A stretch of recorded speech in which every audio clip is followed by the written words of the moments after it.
कृष्णा भक्तों, जैसा कि आपको पता है कि हिंदू धर्म में त्योहारों का विशेष महत्व है। हम हर एक त्यौहार बड़े अच्छे से मनाते हैं। इससे पहले हमने सकट चौथ का और तिल चौथ का त्यौहार मनाया था, उसकी भी मैंने वीडियो डाली थी। अब मैं आपको सठ तिला एकादशी के महत्व को बताऊंगी और उसकी कथा भी सुनाऊंगी।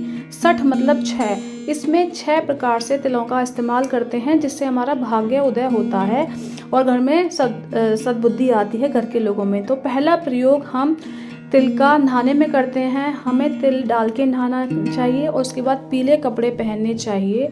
उसके बाद नंबर 2, हमें तिल का प्रयोग उफ्टन की तरह करनी चाहिए। इससे सर्दियों में होने वाले रोगों से हमें मुक्ति मिलेगी और हमारा भाग्य उदय होगा।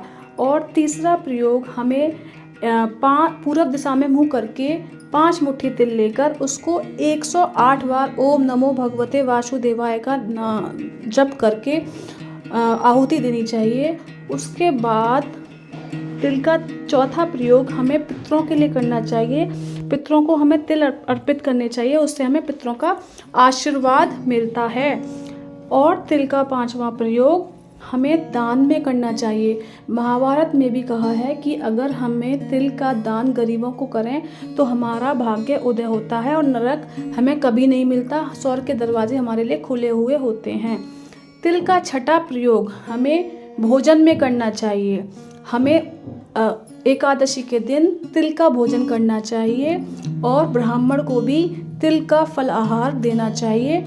इससे हमारा भाग्योदय होगा और स्वर्ग में हमें भोजन की कभी कमी नहीं होगी। धन्यवाद।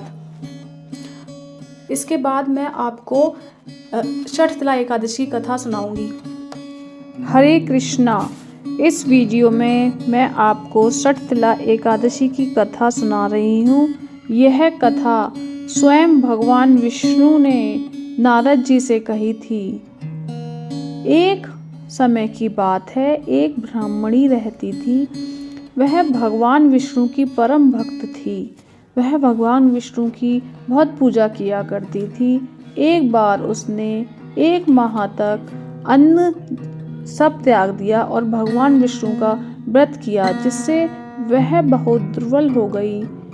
तो श्री हरि ने सोचा, यह मेरी इतनी पूजा करती है तो वैकुंठ तो इसे निश्चय ही है, पर इसने कभी कोई दान नहीं किया। क्यों ना जाके मैं इससे दान मांगूं ताकि इसका स्वर्ग का कोशा पूरा हो जाए। ऐसा सोचकर भगवान विष्णु एक ब्राह्मण का रूप धरकर वहाँ उसके पास जा गए और वहाँ पे जाके उन्होंने उससे भिक्षा मांगी। तो उसने गुस्से में उस बुढ़िया ने उनको कुछ नहीं दिया और एक मिट्टी का डेला उनके पास उनको दे दिया और भगवान विष्णु उसको लेके बैकुंठ चले गए।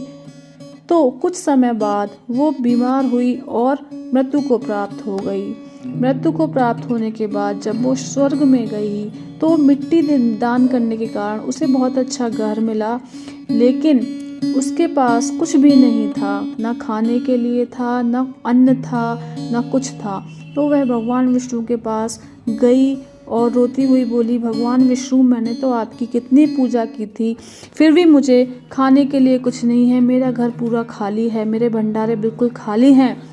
तो भगवान विष्णु ने कहा कि तुमने कभी कोई दान नहीं किया, कभी किसी को भोजन नहीं कराया, अब तुम अपने घर जाओ, घर का दरवाज़ा बंद कर लेना।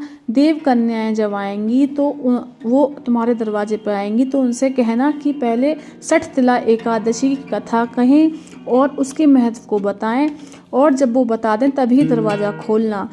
तो देव कन्याएं आईं और उसको सठ तिला एकादशी की कथा सुनाई, महत्व बताया, तब उसने गेट खोला। तो देव कन्या ने देखा कि ये तो अभी भी मनुष्य सदृश्य है। तो उन्होंने कहा, तब उनके कहने से उसने सठ तिला एकादशी का व्रत किया, पूजा की, तो उसके चेहरे पर चमक आ गई और उसके घर में अन्न धन सब भर हो गया।